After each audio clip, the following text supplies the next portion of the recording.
Dr. Miriam Graham talking about Kegels or pelvic floor contractions. A lot of times people think that a Kegel is an exercise you do while you're trying to pee, that you should stop that flow of urine multiple times while you're trying to pee. That's not an exercise. Stop doing that. It can mess with how you're able to fully empty your bladder. So don't do that anymore. It is an activity that can be done to identify the correct area you want to contract. A lot of times people get confused between, is it my glute that I want to contract? Is it my inner thigh area? Is it just everything down there?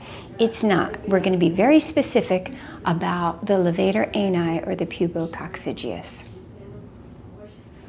Once that muscle's been identified, you can learn to do different types of contractions with it for strength, for endurance, for coordination, for power, just like any other muscle. So let's talk about that.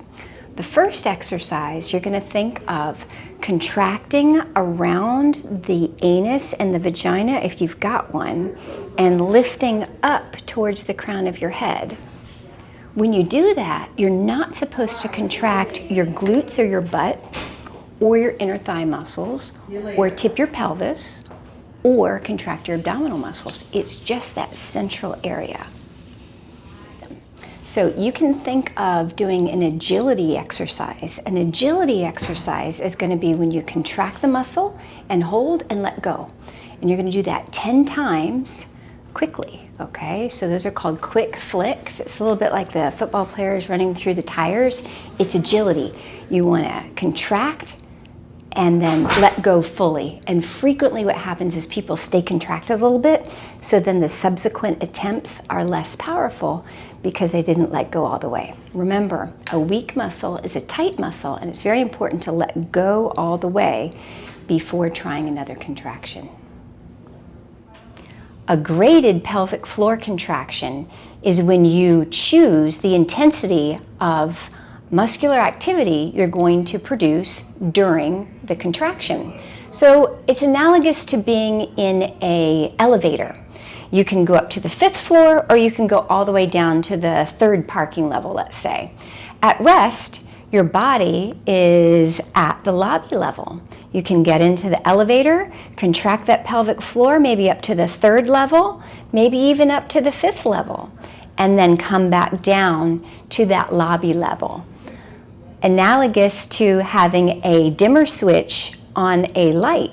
You can have the lights all the way up or a little bit dim.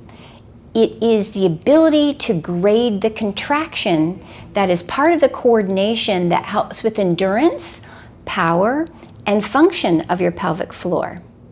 An endurance or power contraction requires you use the same intensity of muscle force that you started with throughout the entire contraction time. Power is work produced over unit time, so it's important to maintain that same intensity throughout the duration you've chosen.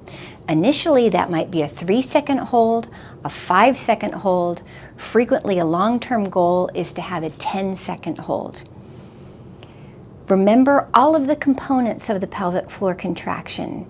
You want to be able to close down like the iris of a camera around the sphincter area.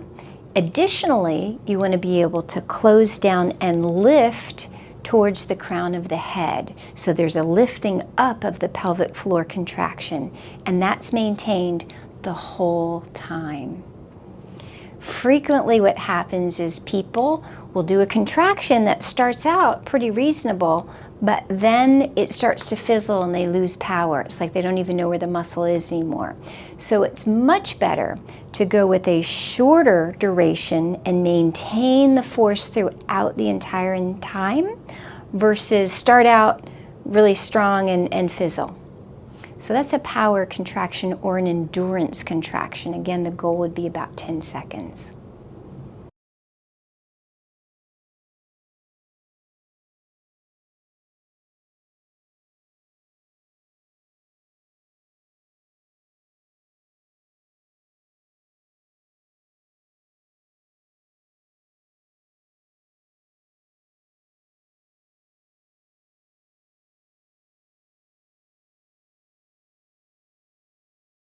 That's not an exercise. Stop doing that.